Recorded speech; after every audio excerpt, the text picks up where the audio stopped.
Hey all, and welcome back to the channel. If you're new here, thanks for stopping by. And if you've been around for a while, you already know this is the place where we break down the most talked about stories in politics, culture, and everything in between. So grab a coffee or a snack, and let's dive into one story that's got a lot of people talking. So, picture this. It's Halloween night, 2025. The scene?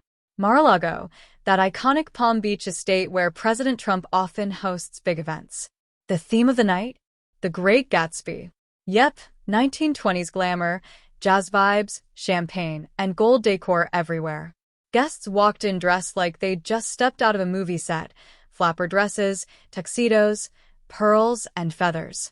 Trump himself was reportedly seated with his family, Tiffany and her husband, Michael Boulos, Ivanka and Jared Kushner, even Secretary of State Marco Rubio. It was a scene straight out of Fitzgerald's imagination, luxury, laughter, and all that roaring 20s charm. But here's the part that's raising eyebrows across the country.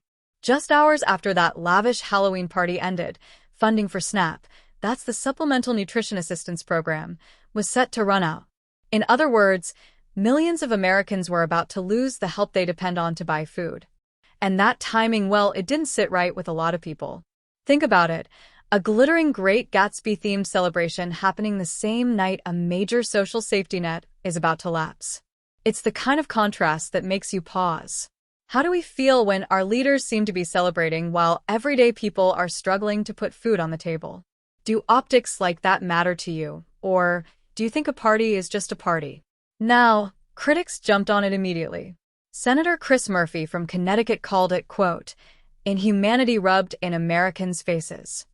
California's Governor Gavin Newsom posted that Trump hosted a Gatsby-themed party, while SNAP benefits were about to disappear for 42 million Americans. Those are some strong words. And to be fair, you can see why people might feel that way. The symbolism is hard to miss. The Gatsby story itself is about wealth, excess, and the illusion of the American dream.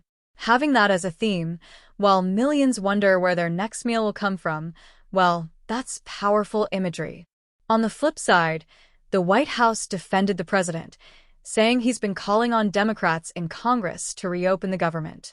They argued that if Democrats wanted to restore funding, they could have done so at any time.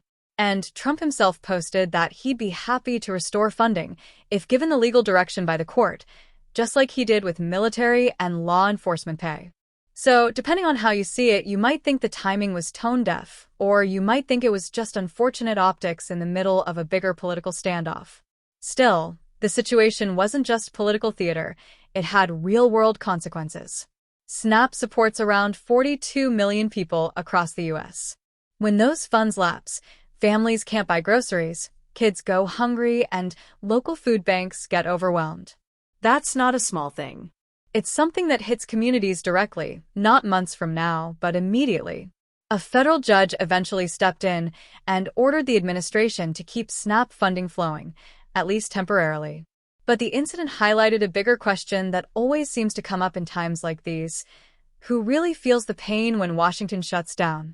Is it the politicians hosting parties, or the everyday families trying to get by? And that brings us back to the Great Gatsby theme. Because if you've read the book or seen the movie, you know it's not really about parties, it's about illusion. About the shiny surface that hides deeper flaws underneath. So maybe that's what's really resonating with people here. Maybe the controversy isn't just about one party, but about what it represents, that feeling of two Americas, one glittering under chandeliers and one counting change at the grocery store. But let's be honest, this isn't new. Leaders on both sides have been accused of being out of touch at one point or another. Still, moments like this hit differently because they happen in plain view, amplified by social media, photos, and headlines. It makes us question how empathy plays into leadership. Can someone lead effectively if they can't read the room? Or does symbolism matter less than action? What do you think? Was the criticism fair or blown out of proportion?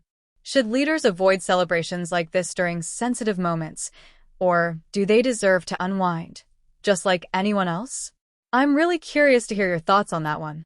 At the end of the day, This story is a reminder that perception and timing can shape public opinion just as much as policy. The Great Gatsby party will probably be remembered less for the costumes and more for what it symbolized. That contrast between celebration and struggle, between glitter and grit. Anyway, that's where we'll leave it for today.